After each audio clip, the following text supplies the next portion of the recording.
Night club में लड़की को जबरदस्ती शराब और नशीली दवाएं दी गई। उसके बगल में बैठे आदमी के फोन की वाइब्रेशन ने उसका ध्यान खींचा। उसने संदेश देखे और समझ गई कि वह खतरे में है। जेही तेजी से बाथरूम की ओर भागी। उसने पहले अपनी उंगलियां गले में डालकर उल्टी की, फिर खुद को जोर से थप्पड़ मारा। जैसे ही उसका दिमाग साफ हुआ, उसने टॉयलेट के पीछे से एक फोन लिया और अपनी दोस्त जंग हुआ को फोन किया, उसे जल्दी निकलने के लिए कहा। फिर उसने खुद को छुपाने के लिए एक टोपी पहन ली और भाग गई। लेकिन जैसे ही वह बाहर निकली, गिरोह ने उसका पीछा करना शुरू कर दिया। कोई रास्ता न देखकर उसने उन्हें चकमा देने के लिए सड़क पार करने का जोखिम उठाया। दुर्भाग्यवश जंग हुआ को गिरोह के नेता सेज ने पकड़ लिया। सेज ने उसके फोन को देखा, लेकिन उसे वह नहीं मिला जो वह चाहता था। यह पता चला कि जेही ने गलती से एक वीडियो फिल्माया था। वीडियो में शीर्ष स्टार लू का एक काला पक्ष दिखाया गया था। जेही इसे हटाना चाहती थी, लेकिन अगर वह पकड़ी गई तो यह वीडियो उसकी जान बचा सकता था। इसलिए उसने फोन को एक लॉकर में छिपा दिया। इस बीच चूंकि लड़कियां गायब हो गई थीं, दलाल यून अकेले नाइट क्लब में गया। उसने इधर उधर देखा और अपनी लड़की को एक निजी कमरे में देखा, लेकिन वह मुश्किल से होश में थी। यून ने एक धातु का डिब्बा खोला और अंदर ड्रग्स पाए। बिना कुछ कहे उसने उसे उठाया और कार में बिठा दिया। उसी समय 2 ड्रग डीलर पास में सौदा कर रहे थे। यून ने जाकर उस आदमी को डंडे से मारा। उसने इस आदमी को कई बार चेतावनी दी थी कि उसकी लड़कियों को न बेचे। वह आदमी गिड़गिड़ाता रहा, कहता रहा कि लड़कियां खुद खरीदना चाहती थीं और उसने उन्हें मजबूर नहीं किया। यून को परवाह नहीं थी, जो भी उसके नियम तोड़ेगा उसे उसका गुस्सा झेलना पड़ेगा। इस बीच पुलिस जेही की तलाश कर रही थी। जंग हुआ भी गायब थी। यून को पता चला और उसने जेही को फोन करने की कोशिश की, लेकिन उसने जवाब नहीं दिया। इसलिए वह आर्केड की ओर चला गया। जेही वहां थी, लेकिन कुछ नहीं कहा, केवल यून से जंग हुआ को बचाने की विनती की। यून साफ धंधे में नहीं था, लेकिन वह एक अच्छा बॉस था। उसने अंदाजा लगाया कि लू इस गड़बड़ी में शामिल था।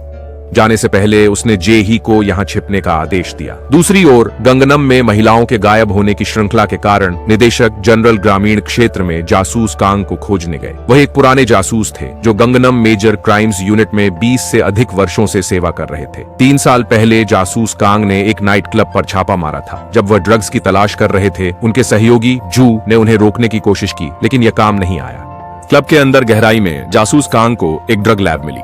वहां एक आदमी सबूत नष्ट कर रहा था। जासूस कांग ने उसे जल्दी से काबू में कर लिया, केवल यह महसूस करने के लिए कि वह उसका सहयोगी था। खुद को बचाने के लिए किम ने एक चौंकाने वाला रहस्य उजागर किया। अधिकांश major crimes unit Gangnam drug व्यापार में शामिल थी।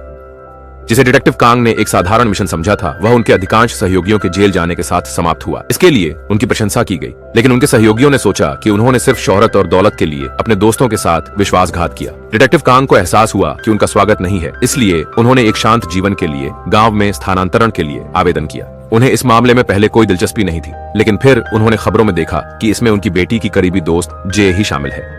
फिर उसे अस्पताल से फोन आया। उसकी बेटी की हालत बिगड़ गई थी। कुछ समय पहले निशु ने स्कूल में तंग किए जाने के बाद आत्महत्या करने की कोशिश की थी। उसके ठीक होने के बाद उसने अपने पिता से अनुरोध किया कि वे जेही को ढूंढे, जो हफ्तों से गायब थी। जासूस कांग चाहते थे कि उनकी बेटी जेही से दूर रहे, यह सोचकर कि उसकी वजह से उनकी बेटी को यह सब झेलना पड़ा। लगभग 1 साल पहले निशु ने जेही को अपने पिता से मिलवाया था, क्योंकि जेही को मदद की जरूरत थी। लेकिन जासूस कांग को लगा कि वह एक परेशान बच्ची है। दोनों के बीच नहीं बनी और वे बुरे संबंधों पर अलग हो गए। निशु नाराज थी, कह रही थी कि वह जेही के बिना नहीं रह सकती। अपनी बेटी के लिए डिटेक्टिव कांग ने मामला लेने का फैसला किया। सर्विलांस फुटेज चेक करते समय कांग ने यून को देखा। उसे यह आदमी अच्छी तरह याद था। 3 साल पहले एक गिरफ्तारी के दौरान उसने यून को एक ड्रग डीलर के साथ लड़ते हुए देखा था। डीलर ने उसकी लड़की को ड्रग दिया था। डिटेक्टिव कांग को यह मजेदार लगा। यून खुद कानून तोड़ रहा था, फिर भी दूसरों को ऐसा करते नहीं देख सकता था। जासूस कांग ने यह भी सुना कि यह मामला पुलिस और अभियोजकों के बीच एक संयुक्त जांच थी, लेकिन अभियोजक की तरफ से कुछ अजीब हो रहा था। मामले को एक निम्न स्तर के अभियोजक को सौंपा गया था, जिसके कोई संबंध नहीं थे। उसी समय यून ने लू के नौकर को ढूंढ लिया। लाकी ने जल्दी से कार के दरवाजे लॉक कर दिए। यून ने खिड़की पर मुक्का मारा और उसे बाहर खींच लिया। यून की जोरदार धमकियों के तहत लाकी ने जंग हुआ का स्थान बता दिया, लेकिन फिर भी यून उसे छोड़ने वाला नहीं था। इस समय तक जंग हुआ को पहले ही एक होटल के कमरे में ले जाया जा चुका था। अमीर युवा पुरुषों का एक समूह उसे ऐसे घूर रहा था जैसे शिकार पर नजर रखने वाले बाघ, लेकिन सबसे खतरनाक व्यक्ति वह था जो मगरमच्छ के जूते पहने हुए था। वह शीर्ष सितारा लू था। यून फिर भी एक कदम पीछे रह गया। जंग हुआ की बाथटब में दुखद मृत्यु हो गई। जल्द ही एक सफाई दल होटल पहुंचा, लेकिन पूरे कमरे की तलाशी के बावजूद उन्हें कोई शव नहीं मिला। सेज ने तुरंत लू को सूचित करने के लिए फोन किया, लेकिन लू चिंतित नहीं था। उसने सेज से कहा कि वह जल्दी से जेही को ढूंढे और वीडियो को हटा दे। इस बीच एक सबवे प्लेटफॉर्म पर एक सफाई कर्मी को जंग हुआ का शरीर मिला। यह यून ने किया था। अब पुलिस उसके पीछे थी, लेकिन केवल एक बड़ा हंगामा करके ही वह जंग हुआ के लिए न्याय मांग सकता था। जंग हुआ जासूस कांग मेजर क्राइम्स यूनिट में लौट आए। उनके सहयोगी उनसे बचते थे क्योंकि 3 साल पहले जो हुआ था, इसलिए उन्होंने एक पुराने संपर्क, एक पूर्व पुलिसकर्मी से संपर्क किया जिसे 3 साल पहले गिरफ्तार किया गया था। अब उसने पुलिस बल छोड़ दिया था और संदिग्ध व्यवसायों में शामिल था।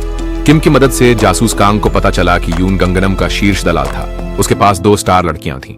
एक थी मारी गई युंग हुआ, दूसरी थी गायब जेही। शाम को यून ने ली से मिलने के लिए कहा, लेकिन केवल ली का सहायक आया। यून ने अपनी गाड़ी के ट्रंक से एक डंडा निकाला और तुरंत लड़ाई शुरू कर दी। सेज डर गया और जल्दी से ली का संदेश पहुंचा दिया। जब तक यून जेही को सौंप देता, ली कोई भी रकम देने को तैयार था। यून ने सहमति जताने का नाटक किया, फिर सौदे के लिए ली से आमने सामने मिलने को कहा। फिर उसने साइड मिरर तोड़ दिया और चला गया।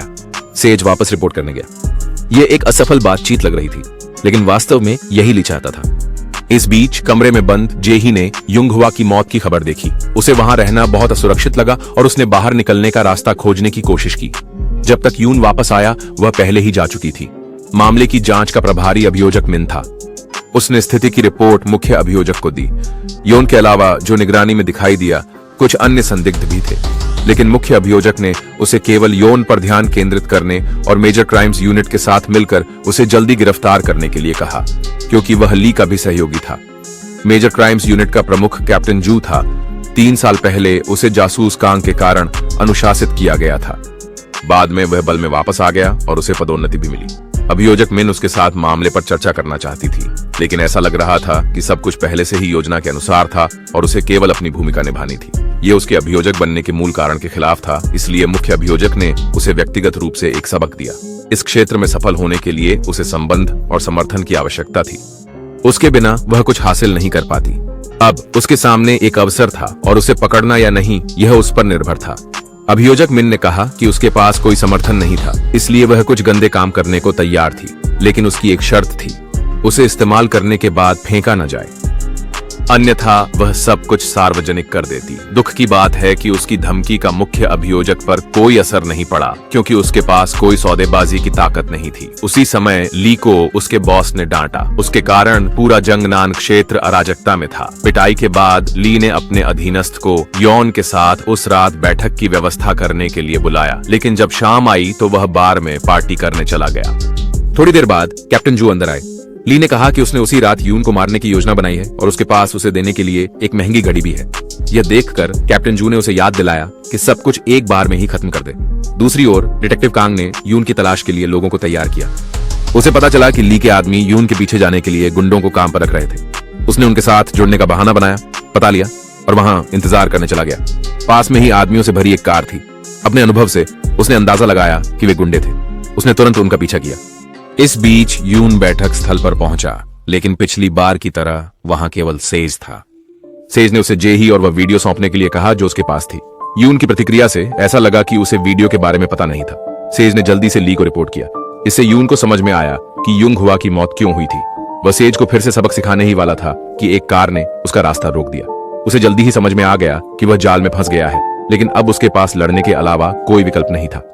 सेज ने छिपकर ली के लिए लाइव स्ट्रीमिंग शुरू कर दी। ली ने तुरंत कैप्टन जू को कार्रवाई करने के लिए सूचित किया। कैप्टन जू ने प्रोसिक्यूटर मिन को भी शामिल होने के लिए बुलाया। हालांकि यून अकेला था, वह बहुत शक्तिशाली था। सिर्फ 1 मिनट में वह अकेला खड़ा रह गया। सेज पास में एक कार के बगल में था। यून तेजी से वहां पहुंचा, सोचते हुए कि ली अंदर है, लेकिन यह एक जाल था और उसे चाकू मारा गया। हालांकि वह थका हुआ था, फिर भी उसने उन्हें हरा दिया। अचानक एक और कार आ गई। यह वे गुंडे थे जिनका पीछा डिटेक्टिव कांग कर रहे थे। एक महत्वपूर्ण क्षण में डिटेक्टिव कांग समय पर पहुंचे और यून को ले गए। हालांकि यून भाग गया, उसका चाकू वहीं रह गया और सेज ने उसे उठा लिया। जब ली को खबर मिली तो उसने ज्यादा प्रतिक्रिया नहीं दी। वह एक छोटे से रेस्तरां में गया जहां उसका बॉस शराब पी रहा था। वे अपने प्रशिक्षु दिनों की यादें ताजा करने लगे। अचानक ली खड़ा हुआ, गहराई से झुका और चला गया। बॉस ने इस पर ज्यादा ध्यान नहीं दिया और पीता रहा। फिर एक लड़का अंदर आया और ऑटोग्राफ मांगने लगा। जैसे ही बॉस ने पेन उठाया उसे कई बार चाकू मारा गया। ली फिर से कमरे में दाखिल हुआ। बॉस को आखिरकार समझ में आया कि क्या हो रहा था, लेकिन तब तक बहुत देर हो चुकी थी। ली ने अपना फोन लिया और राष्ट्रपति चोई को फोन किया, ये कहते हुए कि वह अपने बॉस की जगह लेना चाहता है और गंगनम व्यापार को नियंत्रित करना चाहता है। इस बीच जासूस कांग ने यून से पूछा कि उसने शरीर को प्लेटफॉर्म पर क्यों छोड़ा और असल में युंग हुआ को किसने मारा। पुलिस स्टेशन में कुछ गद्दार पकड़े गए, लेकिन वह कुछ नहीं था। गंगनम ट्रेड को इतनी आसानी से नहीं गिराया जा सकता था। अचानक एक पुलिसकार ने उन्हें रोक दिया। वह कैप्टन जू थे। वह लू की मदद करने के लिए वहां थे ताकि यून को मार सके। उनकी सभी बंदूकें डिटेक्टिव कांग की ओर तनी हुई थी। यून ने भागने की कोशिश की लेकिन असफल रहा और डिटेक्टिव खैंग ने तुरंत उसे ढाल बना लिया। तभी प्रोसिक्यूटर मिन पहुंचे। जब कोई नहीं देख रहा था, यून ने डिटेक्टिव कांग को धक्का दिया और समुद्र में कूद गया।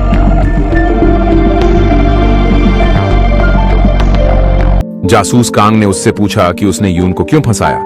अभियोजक मिन ने इसके बजाय उससे पूछा कि वह मामले में हस्तक्षेप क्यों कर रहा था। उन्होंने जोरदार बहस की और बुरे संबंधों में अलग हो गए। इस बीच यून समुद्र से बाहर निकल आया। जल्द ही पुलिस को रेस्तरां से एक रिपोर्ट मिली। अभियोजक मिन संदिग्ध लू से पूछताछ करने गए।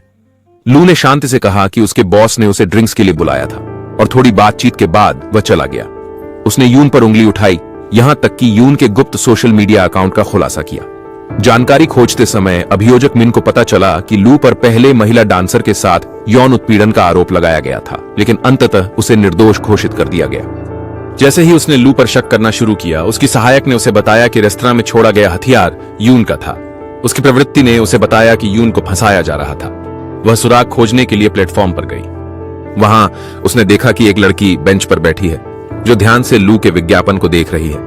अभियोजक मिन को लगा कि लड़की संदिग्ध लग रही है और पूछा कि क्या वह योंग हवा को जानती है। यह सुनकर लड़की जल्दी से ट्रेन में चढ़ गई और चली गई।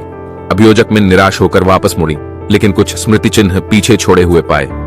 चूंकि जासूस कांग अपने वर्तमान सहयोगियों पर भरोसा नहीं कर सकते थे, उन्होंने अपने पुराने साथी के साथ गुप्त रूप से काम करने का निर्णय लिया। उन्होंने यून की आखिरी फोन कॉल को एक आर्केड तक ट्रैक किया। सुराग खोजते समय उन्हें महिला जासूस से एक कॉल आया। उसने लड़कियों के सोशल मीडिया के माध्यम से एक सुनहरे बालों वाले लड़के पर सुराग पाया था। इस आदमी ने योंग हवा की मौत के अगले दिन अपनी नौकरी छोड़ दी थी, यह दावा करते हुए कि वह विदेश जा रहा है, जो संदिग्ध लग रहा था। तभी उस आदमी ने ऑनलाइन एक अपडेट पोस्ट किया। जासूस कांग ने सुराग खोजने के लिए फोटो के बैकग्राउंड पर जूम किया और उसे ढूंढने के लिए निकल पड़ा। उसके जाने के तुरंत बाद यून आर्केड में वापस आया। वह अपने घाव का इलाज करने के लिए बेसमेंट में गया। उसके दोस्त ने फोन करके बताया कि लू ने उसके बॉस को मार दिया है। यून को सावधान रहने की चेतावनी दी। यून वहां बैठा अपने अतीत के बारे में सोच रहा था। सालों पहले उसने एक महिला दलाल के लिए काम किया था। उसने पहली बार जेही को तब देखा था जब वह सड़क पर अपने ग्राहकों को पीट रही थी। महिला दलाल को जेही की सख्ती पसंद आई और उसने उसे अपने अधीन काम करने के लिए आमंत्रित किया। हालांकि यून इस संदिग्ध धंधे का आदी हो गया था। वह हमेशा जेही को सावधान रहने की याद दिलाता था, लेकिन बैठने के 10 मिनट से भी कम समय में जेही छोटों के साथ लौट आई।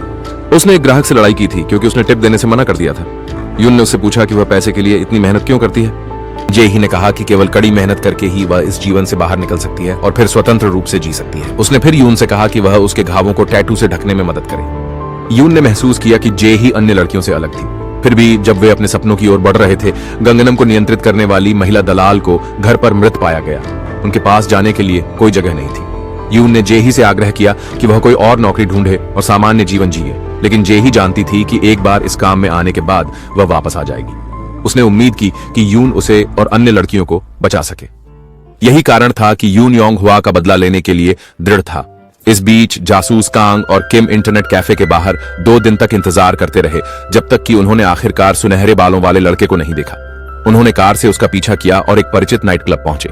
वे इमारत में गए, अंदर गहराई में एक कमरा पाया और उसे ड्रग्स से भरा हुआ पाया। अचानक एक डीलर ने पीछे से हमला करने की कोशिश की, लेकिन असफल रहा। किम ने जल्दी से उनसे निपट लिया। जब वह आराम कर रहा था, तभी एक और डीलर अचानक चाकू लेकर उस पर झपटा, लेकिन महिला जासूस समय पर पहुंच गई। इस बीच जासूस कांग ने सुनहरे बालों वाले व्यक्ति को ढूंढ लिया और उसे काबू में कर लिया। उसने दरवाजा खोला और अंदर एक लड़की को देखा जो प्रताड़ित और भयानक स्थिति में थी, यहां तक कि वीडियो पर रिकॉर्ड की गई थी। जब उसने उसे कोट से ढका तो दरवाजे पर कोई भागने की कोशिश कर रहा था। जासूस कांग ने उसका पीछा किया। उस आदमी के पास बंदूक थी। जासूस कांग उस पर कूद पड़ा और फिर जल्दी से बंदूक उठा ली। वह आदमी कैप्टन जू निकला। अंत में दोनों को स्टेशन वापस ले जाया गया। कैप्टन जू, जो ड्रग्स और वेश्यावृत्ति के लिए पकड़े गए थे, ने पूरे पुलिस विभाग को शर्मिंदा कर दिया। मुख्य अभियोजक ने तुरंत उन्हें बर्खास्त और जेल में डालने का आदेश दिया। हालांकि कैप्टन जू ने अभियोजक मिन से मिलने की मांग की। वह चाहते थे कि वह उनकी पत्नी को फोन करके कहें कि वह सुरक्षित हैं। लेकिन जैसे ही उन्होंने नंबर दिया, अभियोजक मिन को एहसास हुआ कि यह लू का नंबर था। कैप्टन जू ने उसे लू को बताने के लिए कहा कि वह अभी चुप रहेगा। उसी समय लू ने अपना फोन देखा और कैप्टन जू का मैसेज पढ़कर परेशान हो गया। इससे भी बुरा, सेज ने फोन करके बताया कि यून उसे ढूंढते हुए नाइट क्लब में घुस गया। सेज ने जानबूझकर यून को पुलिस के पास ले गया। यून ने देखा और जल्दी से पिछले दरवाजे से बाहर भाग गया। कैप्टन जू ने अपनी सजा कम करने के लिए लू को मास्टरमाइंड के रूप में उजागर करने की योजना बनाई, लेकिन वह अकेले प्रोसिक्यूटर मिन से मिलना चाहता था। यह अच्छी खबर सुनकर प्रोसिक्यूटर मिन सीधे डिटेक्टिव कांग के पास गए। हालांकि डिटेक्टिव कांग को लगा कि यह उन लोगों का जाल है। प्रोसिक्यूटर मिन ने बताया कि उसने प्लेटफॉर्म पर एक संदिग्ध लड़की को देखा जो योंग हवा को जानती लग रही थी। डिटेक्टिव कांग ने एक फोटो निकाला और पुष्टि की कि वह जे ही थी। अचानक लू का फोन आया। उसने प्रोसिक्यूटर मिन से कहा कि जल्दी क्लब पहुंचे क्योंकि उसने जेही को पकड़ लिया है और यून रास्ते में है। प्रोसिक्यूटर मिन ने उसे चेतावनी दी कि कैप्टन जू ने कबूल कर लिया है, इसलिए वह बच नहीं सकता। लेकिन लू चिंतित नहीं दिखा। उसने कहा कि उसने जेल में एक हत्यारे की व्यवस्था की है, वही आदमी जिसे कैप्टन जू ने पहले गिरफ्तार किया था, जिसने उसके कारण अपने सामने के दांत भी खो दिए थे। अब वह आखिरकार अपना बदला ले सकता था। लू ने प्रोसिक्यूटर मिन को तुरंत आने की धमकी दी, नहीं तो वह जेही को मार देगा और उसके शरीर को पुलिस को सौंप देगा। इसीलिए दोनों ने मिलकर काम करने और जानकारी साझा करने का फैसला किया। इस बीच यून को भी एक धमकी मिली। उसने फोटो को झूम किया और परिचित टैटू देखा। वह तुरंत नाइट क्लब चला गया। तभी प्रोसिक्यूटर मिन ने उसे मैसेज किया, चेतावनी दी कि यह एक जाल है। उसका विश्वास जीतने के लिए उसने यहां तक कहा कि जे ही योंग हवा को श्रद्धांजलि देने गई थी। यून अभी भी थोड़ा संदेह में था क्योंकि उसने उसे कभी नहीं देखा था। उसने प्रोसिक्यूटर मिन को फोन किया और पता चला कि वह डिटेक्टिव कांग के साथ आई थी, लेकिन अंत में वह लिफ्ट से बाहर निकला। इस बीच जे ही एक फोटो स्टूडियो में फंसी हुई थी। उसे बार बार यातना दी गई और यहां तक कि वीडियो पर रिकॉर्ड किया गया। लू चुपचाप यून के आने का इंतजार कर रहा था। जैसे ही दरवाजा धीरे धीरे खुला, प्रोसिक्यूटर मिन अंदर आई। असल में यह सब नकली था। लू ने एक लड़की को जे ही होने का नाटक करने के लिए रखा था। यून पहले ही क्लब छोड़ चुका था और उसने फोन पर प्रोसिक्यूटर मिन से बात की, यह समझते हुए कि यह एक जाल था। इसके बाद यून ने अपनी सतर्कता कम कर दी और आर्केड में डिटेक्टिव कैंग और प्रोसिक्यूटर मिन से मिला। उसने उन्हें बताया कि जेही के पास एक गुप्त वीडियो था जिसके कारण उसे शिकार बनाया जा रहा था। अगर वीडियो लीक हो गया तो पूरा दक्षिण कोरियाई छेबोल अराजकता में पड़ जाएगा। योंग हवा को भी इस समूह द्वारा यातना देकर मार दिया गया था। चूंकि मुख्य अभियोजक शामिल था, जासूस कांग ने निदेशक जनरल से मदद मांगी, उम्मीद करते हुए कि शीर्ष अभियोजन कार्यालय कार्रवाई करेगा, लेकिन निदेशक जनरल शामिल नहीं होना चाहते थे। अभियोजक मिन ने उल्लेख किया कि मुख्य अभियोजक राष्ट्रपति पद के लिए उनका प्रतिद्वंद्वी था, ये सुझाव देते हुए कि वह इस मौके का उपयोग उसे गिराने के लिए करें। इसलिए निदेशक जनरल ने निरीक्षक जनरल से यून का बयान रिकॉर्ड करने के लिए संपर्क किया। यून को जासूस कांग से 24 घंटे की सुरक्षा भी मिली।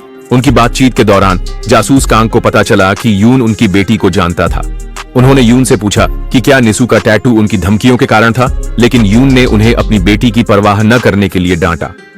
कुछ साल पहले जेही ने निसू को टैटू बनवाने के लिए लाया था। यून ने मना कर दिया था, ये सोचकर कि वह अभी भी बच्ची है, लेकिन जब निसू ने अपनी बाह पर निशान दिखाया तो सब चुप हो गए। सच जानने के बाद जासूस कांग को गहरा अपराध बोध और पछतावा हुआ। अगले दिन अभियोजक मिन कुछ कागजात पर हस्ताक्षर करवाने के लिए मुख्य अभियोजक के पास गए। जब वह जा रही थीं, तो उनकी मुलाकात निरीक्षक जनरल से हुई। ये पता चला कि वे सिर्फ सहकर्मी नहीं थे, बल्कि करीबी दोस्त थे। अभियोजक मिन ने सब कुछ मीडिया के सामने उजागर करने का फैसला किया ताकि ध्यान आकर्षित हो सके, जिससे मुख्य अभियोजक उन्हें रोक न सके। लेकिन जासूस कांग असहमत थे। अगर यह उजागर हुआ तो इन गरीब लड़कियों की जिंदगी बर्बाद हो जाएगी। जे ही ने एक दोस्त से कुछ पैसे उधार लिए। उसने लड़की को लू से दूर रहने की चेतावनी दी, नहीं तो इसका बुरा अंजाम होगा। लेकिन लड़की ने नहीं सुना और यहाँ तक कि जे ही से कहा कि उसे फिर से परेशान न करे। फिर जे ही अपने लॉकर में गई और अपना फोन लिया। इस बीच लू एक बॉक्सिंग मैच की योजना बना रहा था, जहां वह अमीर लोगों को ऑनलाइन सट्टा लगाने देता था। जैसे जैसे और लोग जुड़ते गए, लू उत्साहित हो गया, बड़ी कमाई करने के लिए तैयार। जैसे ही वह जश्न मनाने वाला था, सेज अंदर आ गया। लू गालियां देने लगा, लेकिन जब उसने यून के समूह की लड़की को देखा तो उसने एक शैतानी मुस्कान दी। उन्होंने उसे यून के दोस्त को ढूंढने के लिए मजबूर किया और दोनों को पकड़ लिया। जल्द ही जेही को एक धमकी भरा संदेश मिला। यह उसके दोस्तों को प्रताड़ित किए जाने का वीडियो था। उसे पता था कि वह अब और छुप नहीं सकती। उसने यून से संपर्क किया, उसे वीडियो भेजा और कहा कि वह उन्हें बचाने के लिए एरिना जाएगी। यून निश्चित रूप से जेही को उसकी मौत के लिए नहीं जाने देगा। उसी समय किम ने देखा कि यून गायब है और तुरंत जासूस से संपर्क किया। उसने गुस्से में यून से पूछा कि वह क्या कर रहा है। यून ने उसे सच बताना शुरू किया। सच। फिर अभियोजक मिन और जासूस कांग ने जल्दी से तलाशी वारंट के लिए आवेदन किया। जेही ने सड़क पर एक आदमी के साथ एक दुर्घटना का नाटक किया और अखाड़े में घुसने में कामयाब रही। उस आदमी से निपटने के बाद वह पीछे के मंच पर गई और अपनी दोस्त को मुश्किल से जीवित पाया। लू वहां आया और उससे वीडियो मांगा। जब उसे फोन मिला तो उसने देखा कि उस पर कुछ नहीं था। जेही ने लू को मारने की कोशिश की, लेकिन उसके आदमियों ने उसे जल्दी पकड़ लिया। गुस्से में लू ने उसे पीटा और उसके चेहरे पर चोट पहुंचाई। उसी समय यून के दोस्त को अखाड़े में फेंक दिया गया। सभी लड़ाके 2 अरब के इनाम के लिए बुरी तरह लड़े और उनमें से एक की तो मौत भी हो गई। उसका शरीर पिछवाड़े ले जाया गया, जहां यून, जो चुपके से अंदर आया था, ने उसे देखा। यून ने मृत लड़ाके का गियर पहना और अखाड़े में प्रवेश किया। उसने जमकर लड़ाई की और अपने दोस्त को बचा लिया। जैसे ही यून ने सभी लड़ाकों को गिरा दिया, पर खड़ा होकर उसे जेही के साथ धमका रहा था।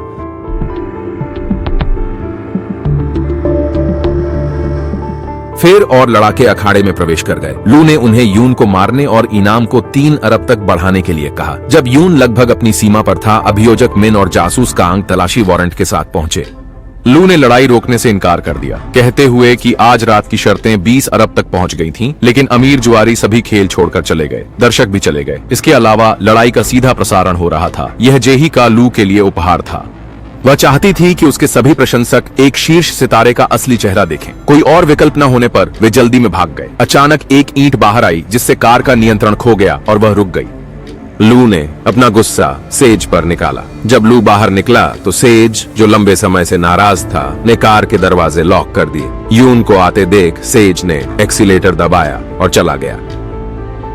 हालांकि यून बुरी तरह घायल था, फिर भी वह लू के लिए अधिक था। जैसे ही वह जेही का बदला लेने वाला था, जासूस कांग समय पर आ गया उसे रोकने के लिए। लेकिन यून लू को मारने और उसे सजा देने के लिए दृढ़ था। जासूस कांग ने उसे बताया कि जेही अब सुरक्षित है। पता चला कि पुलिस ने सभी निकास बंद कर दिए थे और अभियोजक मिन ने जेही को पिछली सीट पर जीवित पाया। यह सुनकर यून अंततः शांत हो गया। घायलों को फिर अस्पताल ले जाया गया। बाद में जब अभियोजक मिन लू से मिलने गईं, तो उन्होंने उसे कमरे में मृत पाया। रिपोर्टरों का सामना करते हुए मुख्य अभियोजक ने सब कुछ लू पर दोषी ठहराया, ये कहते हुए कि उसने अपराध बोध में आत्महत्या कर ली। उसी समय जांच विभाग अभियोजक मिन के कार्यालय की तलाशी ले रहा था, क्योंकि उसके मामले में 2 और लोग मारे गए थे और यह भी मुख्य अभियोजक के साथ उसके विश्वासघात का परिणाम था। इस बीच जासूस कांग को अपनी बेटी के फोन से कॉल आया, लेकिन एक अजनबी की आवाज ने जवाब दिया। नीशी का अपहरण कर लिया गया था। जासूस कांग को अधिक गहराई में जाने से रोकने के लिए उसकी बेटी को एक होटल में बंधक बना लिया गया। जासूस कांग ने जल्दी से निगरानी वीडियो की जांच की और अपनी टीम को नीशी के आखिरी फोन स्थान को ट्रैक करने के लिए कहा। वह पते का पीछा करते हुए एक सफाई कंपनी पहुंचे, लेकिन वह पूरी तरह से खाली थी। इसलिए जासूस कांग ने जेही के माध्यम से रास्ता खोजने का निर्णय लिया। उन्हें उम्मीद थी कि जेही उन्हें वीडियो सबूत देंगे। इस वीडियो की वजह से वह पूरे समय खतरे में थी और इस वीडियो के साथ वह इसे अपहरणकर्ताओं के साथ बातचीत के लिए इस्तेमाल कर सकता था। लेकिन जेही को अभी भी जासूस कांग पर पूरी तरह से भरोसा नहीं था। उसने सिर्फ इतना कहा कि उसने वीडियो पहले ही किसी और को दे दिया है। जासूस कांग और पूछना चाहता था, लेकिन जेही ने विषय बदल दिया, कहकर कि उसे भूख लगी है। इसलिए वे एक सुविधा स्टोर गए। उस पल जेही अब शीर्ष नाइट क्लब लड़की की तरह नहीं लग रही थी। वह एक साधारण मासूम लड़की की तरह दिख रही थी। अचानक जासूस कांग के अधीनस्थ ने फोन किया, कहा कि उसकी पत्नी पुलिस स्टेशन में हंगामा कर रही थी। इससे जासूस कांग ने गलती से जिक्र कर दिया कि नीशी का अपहरण हो गया था। जेही ने इसे सुन लिया। उसने जासूस कांग से कहा कि नीशी के साथ बेहतर व्यवहार करे। जब डिटेक्टिव कांग ने उससे वीडियो के बारे में फिर से पूछने की कोशिश की, तो उसने देखा कि वह चुपके से निकल गई थी।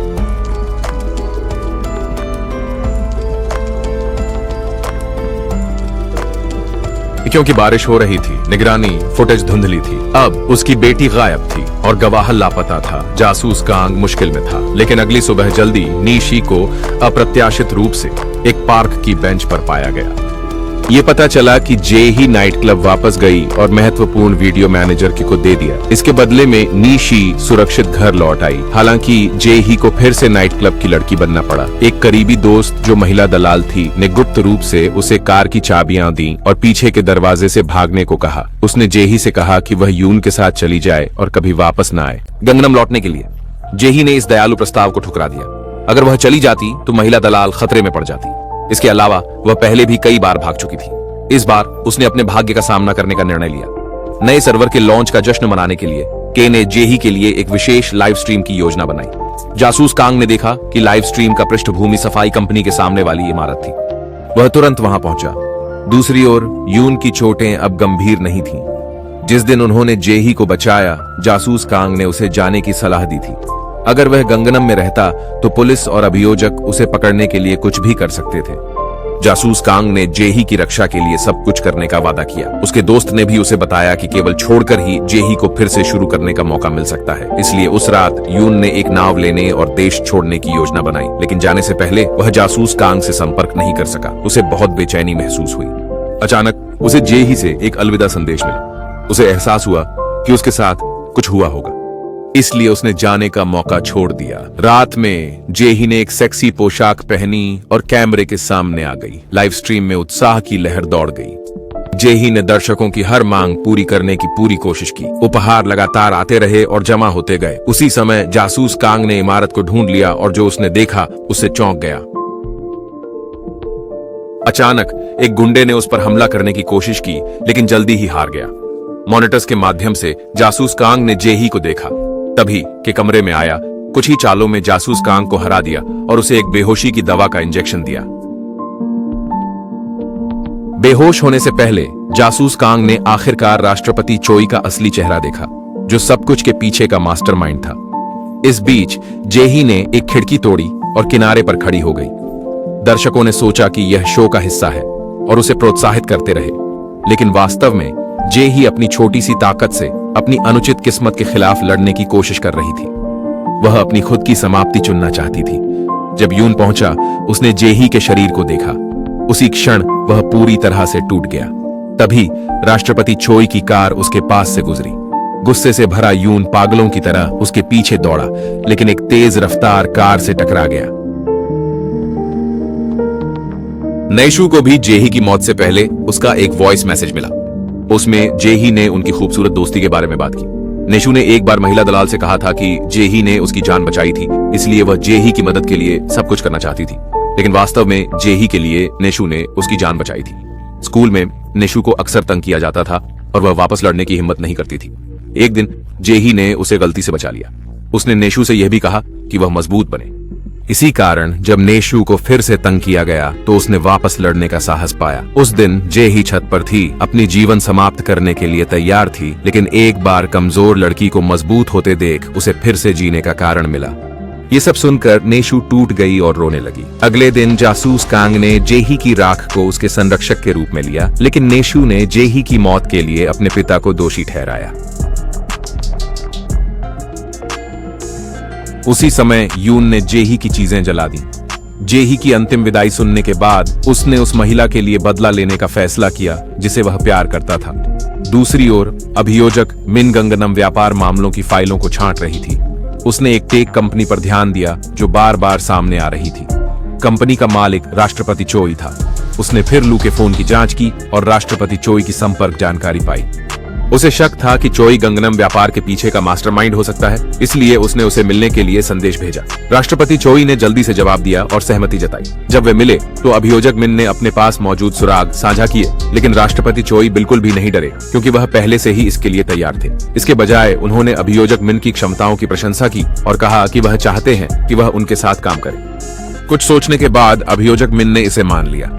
3 महीने बाद अभियोजक मिन को एक विशेष पदोन्नति मिली और वह सुप्रीम अभियोजक कार्यालय में भ्रष्टाचार विरोधी विभाग की प्रमुख बन गई। जेही की मौत के बाद नैशू बिना कोई निशान छोड़े गायब हो गया। कई झटकों का सामना करते हुए डिटेक्टिव कांग ने निदेशक जनरल की सलाह को नजरअंदाज किया और पुलिस की नौकरी छोड़ दी। वह एक दलाल बन गया, नाइट क्लब की लड़कियों को एस्कॉर्ट करने लगा। उसने जेही के प्रति अपने अपराध बोध को इन लड़कियों की मदद करके पूरा करने की कोशिश की। इसके अलावा दलाल बनना सिर्फ एक आवरण था। वह वास्तव में अपनी बेटी और एक नए ड्रग जिसका नाम नियोन था के बारे में सुराग ढूंढना चाहता था। हर रात वह उस दिन इकट्ठा किए गए सुरागों को छांटता और चिन्हित करता था। जल्द ही जासूस कांग ने ड्रग नियोन के बारे में सुराग अभियोजक मिन को दिया। कुछ दिन पहले उसे सबूतों की कमी के कारण नियोन की जांच रोकनी पड़ी थी। जासूस कांग को उम्मीद थी कि उसका सुराग उसकी मदद कर सकता है, लेकिन अभियोजक मिन ने उसे तुरंत मना कर दिया। उसने यहां तक कहा कि एक साधारण नागरिक के रूप में उसे इससे दूर रहना चाहिए। राष्ट्रपति चोई के साथ मिलकर काम करने के बाद से अभियोजक मिन एक अलग व्यक्ति लग रही थी। राष्ट्रपति चोई महत्वाकांक्षी थे और उन्होंने केवल अमीरों के लिए एक चिकित्सा केंद्र बनाने की योजना बनाई, लेकिन मुख्य अभियोजक ने इसका विरोध किया। यह पता चला कि मुख्य अभियोजक ने पक्ष बदल लिया था और राष्ट्रपति चोई के साथ विश्वासघात किया था। तब से उसने राष्ट्रपति चोई को गंभीरता से नहीं लिया। परियोजना का विरोध करने का उसका असली कारण मुनाफे का बड़ा हिस्सा पाना था। दूसरी ओर अभियोजक मिन को मेयर की पत्नी के आर्ण धोखाधड़ी का सबूत मिला। उसने इसका उपयोग मेयर को धमकाने के लिए किया और चिकित्सा केंद्र के लिए भूमि उपयोग बदलने की मंजूरी प्राप्त की। राष्ट्रपति चोई ने उसे खाद्य और औषधि सुरक्षा मंत्री की जांच जारी रखने के लिए कहा। जब अभियोजक मिन अपने कार्यालय लौटी तो उन्होंने देखा कि मुख्य अभियोजक उनका इंतजार कर रहे थे। उन्होंने पूछा कि उन्होंने मेयर के साथ मिलकर उन्हें गिराने की कोशिश क्यों की। जो उन्हें और भी अधिक चौंकाने वाला था वह यह था कि अभियोजक पहले से ही उनके कार्यालय में सब कुछ खोज और जब्त कर रहे थे। फिर अभियोजक मिन ने उन्हें रिश्वतखोरी और गबन के आरोप में गिरफ्तार कर लिया। जाने से पहले मुख्य अभियोजक ने उसे चेतावनी दी कि वह भी एक दिन उसी स्थिति में होगी। रात में अभियोजक मिन राष्ट्रपति चोई के गुप्त ठिकाने पर गई। उसने मुख्य अभियोजक के बैंक खाते की जांच की और एक फार्मास्यूटिकल कंपनी के साथ सौदों के रिकॉर्ड पाए। ये महसूस करते हुए कि वह इसे और छुपा नहीं सकता, राष्ट्रपति चोई ने मेडिकल सेंटर बनाने का असली उद्देश्य प्रकट किया। उसने दवाओं और उनके प्रतिरोधक दोनों को बेचने की योजना बनाई थी। विचार यह था कि पहले लोगों को नशे का आदी बनाया जाए, फिर उन्हें छुड़ाने में मदद की जाए। कुछ दौर के डिटॉक्स के बाद उनके शरीर टूटने लगेंगे। लंबे समय तक जीवित रहने के लिए वे चिकित्सा केंद्र में इलाज के लिए आते। इस तरह राष्ट्रपति चोई अनंत पैसा कमा सकते थे। यह सुनकर अभियोजक मिन को एहसास हुआ कि राष्ट्रपति चोई ने उन्हें खाद्य और औषधि सुरक्षा मंत्री की जांच करने के लिए कहा था, ताकि कच्चे माल को नियंत्रित किया जा सके और कानूनी बिक्री अधिकार प्राप्त किए जा सके। फिर राष्ट्रपति चोई ने उन्हें अपना नवीनतम शोध नियोन दिखाया। दूसरी ओर जासूस कांग अभी भी अपनी बेटी की तलाश में बेताब था। उसे पता चला कि जेही का सोशल मीडिया खाता हाल ही में सक्रिय था। उसने सावधानी पूर्वक एक संदेश भेजा, पूछते हुए कि क्या वह नीशू थी। उनके आश्चर्य के लिए नीशू ने जवाब दिया कि उसके पास कुछ महत्वपूर्ण काम है और उसे ढूंढना बंद करने को कहा। हाल ही में जिन जगहों पर नीशू दिखाई दी वे वही स्थान थे जहां नियोन देखा गया था। यह स्पष्ट था कि वह ड्रग्स के साथ जुड़ी हो सकती है। फिर जासूस कांग महिला दलाल को ढूंढने गया, लेकिन गलती से एक नाइट क्लब की लड़की को मौत के कगार पर देखा। उसने जल्दी से उन्हें एक क्लिनिक ले जाया। यून ने यह देखा और उसका पीछा किया। जब डिटेक्टिव कांग ध्यान नहीं दे रहे थे, यून ने उन्हें जोर से मारा। यून गुस्से में था क्योंकि डिटेक्टिव कांग ने जेही की रक्षा करने का वादा किया था। अब यून को किसी पुलिस वाले पर भरोसा नहीं था। उसने डिटेक्टिव कांग को अपनी बातों से दूर रहने की चेतावनी दी। महिला दलाल ने कहा कि मौत जेही की अपनी पसंद थी। यून इसे स्वीकार करने से इनकार कर दिया। उसने उससे के की जगह बताने की कोशिश की। वह जेही के लिए बदला लेना चाहता था। कुछ दिन पहले यून ने अपनी कार से गैस का एक कैन लिया और एक नाइट क्लब गया। उसने गलती से नया ड्रग नियोन खोज लिया और पता चला कि के इसे बेच रहा था।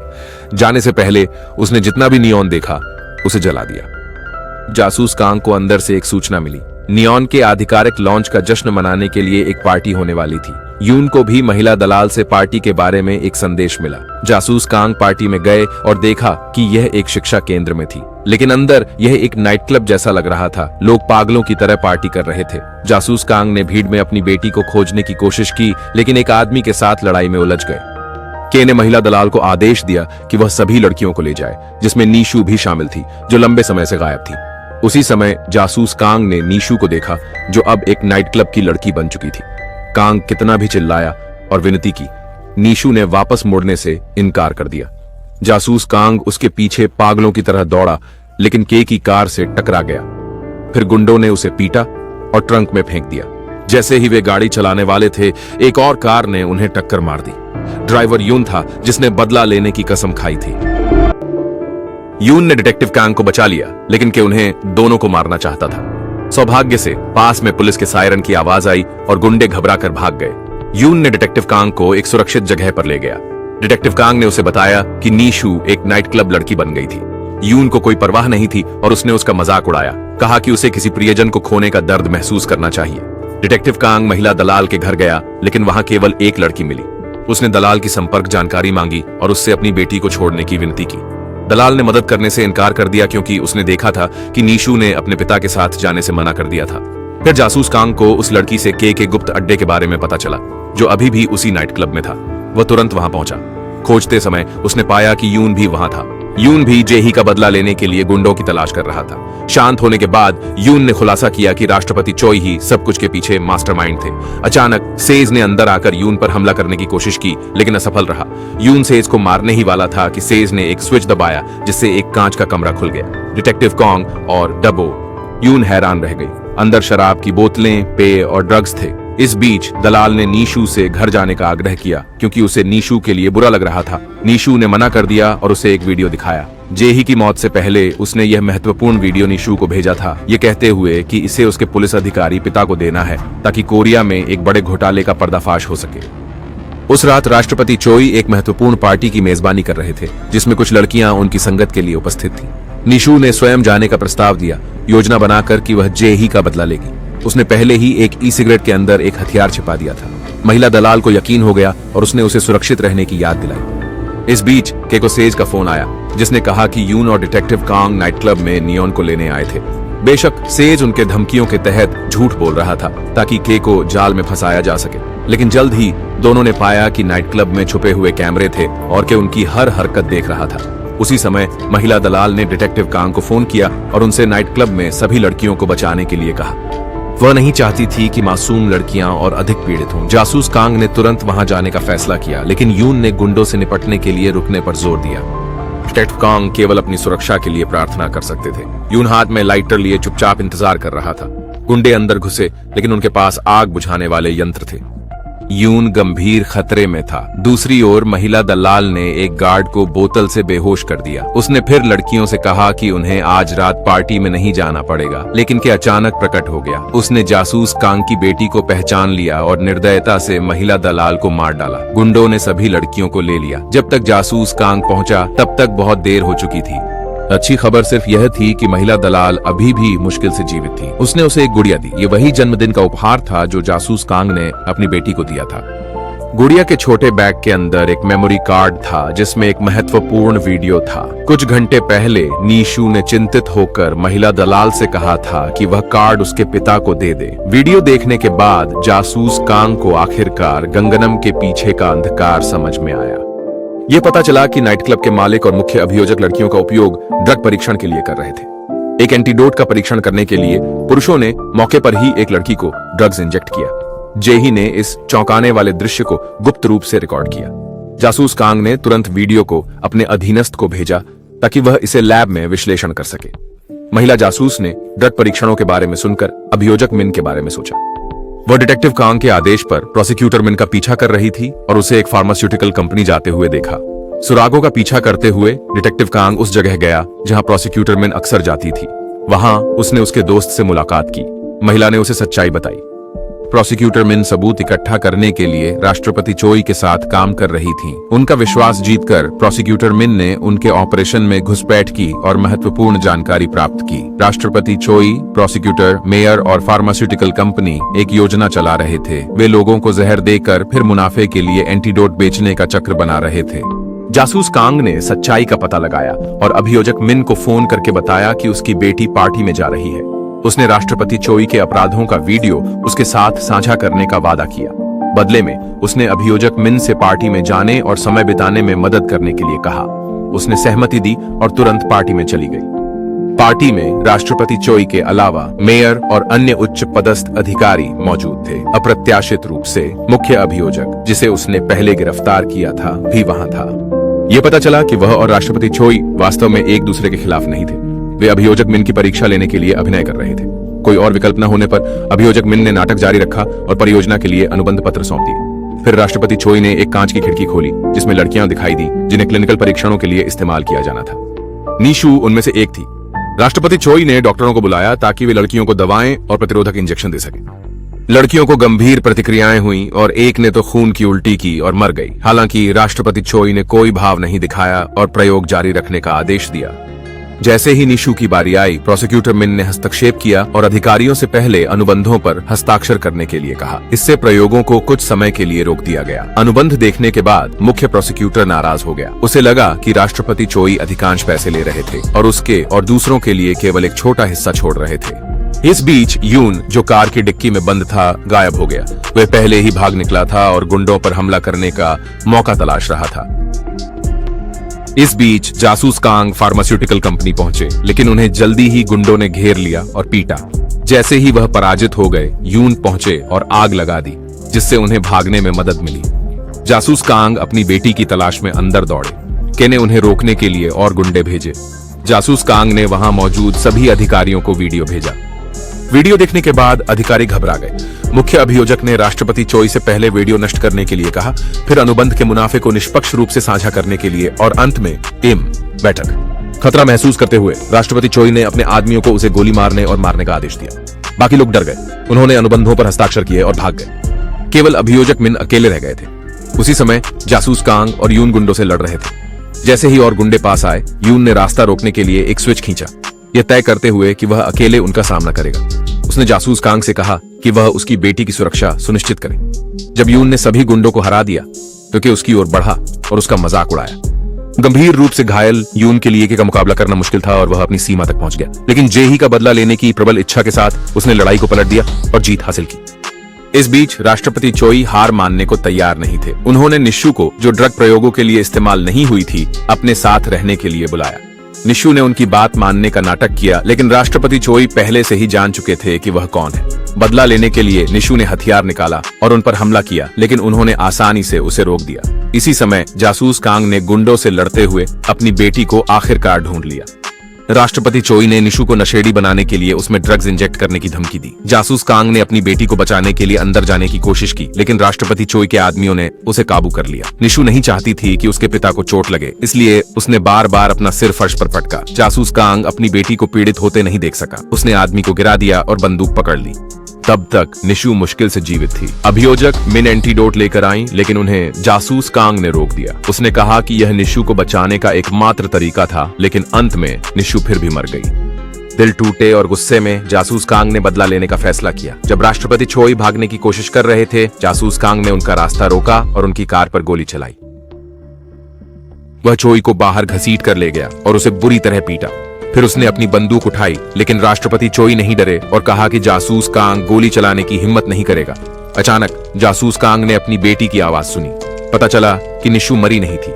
दवा का असर अभी तक नहीं हुआ था। अंत में जासूस कांग ट्रिगर नहीं दबा सका। जैसे ही राष्ट्रपति चोई ने सोचा कि सब कुछ खत्म हो गया है, यून ने अचानक बंदूक पकड़ ली और बिना झिझक गोली चला दी। उस क्षण उसने आखिरकार जेही का बदला ले लिया। उसे जेही का सपना याद आया, जो अंधकार से बाहर निकलने का था। उसका मिशन अब खत्म हो गया था। जासूस कांग ने हत्यारे को जाते हुए देखा, लेकिन उसे गिरफ्तार नहीं किया। फिर उसने अपनी बेटी को कसकर गले लगाया। इस बार उसने सच में उस व्यक्ति की रक्षा की जिसे वह सबसे ज्यादा प्यार करता था। थोड़ी देर बाद जासूस कांग अपनी बेटी को कब्रिस्तान ले गए। उन्होंने जेही को श्रद्धांजलि दी। निशु को जेही के साथ समुद्र तट पर दौड़ना याद आया। सूर्यास्त के समय उनके साथ बिताया समय। वह दुखी थी, लेकिन उसके दिल में हल्कापन भी महसूस हुआ। उसने जेही के लिए अच्छा जीवन जीने का निर्णय लिया। इस बीच उस वीडियो के कारण, जो जेही ने अपनी जान जोखिम में डालकर रिकॉर्ड किया था, राष्ट्रपति चोई और भ्रष्ट अधिकारियों का पर्दाफाश हो गया। फार्मास्यूटिकल कंपनी के उत्पाद अनिश्चित काल के लिए स्थगित कर दिए गए। इसके अलावा अभियोजक मिन ने आपराधिक गिरोह को गिरा दिया, लेकिन उसने उनके कुछ अपराधों की अनुमति दी थी। उसने जांच स्वीकार करने और जिम्मेदारी लेने का निर्णय लिया। जासूस कांग अपनी पुलिस की नौकरी पर लौट आए और गंगनम क्षेत्र में काम करते रहे। एक रात उन्हें एक कॉल आया और वे जल्दी से एक नाइट क्लब पहुंचे, केवल यह देखने के लिए कि ड्रग्स जला दिए गए थे। वह जल्दी से बाहर भागे और भीड़ में यून को छिपा हुआ देखा। यून ने पीछे मुड़कर देखा और वे एक दूसरे को मुस्कुराए। जासूस कांग जानता था कि यून अपने तरीके से अपराध से लड़ रहा था और वह भी गंगनम की रक्षा करना जारी रखेगा।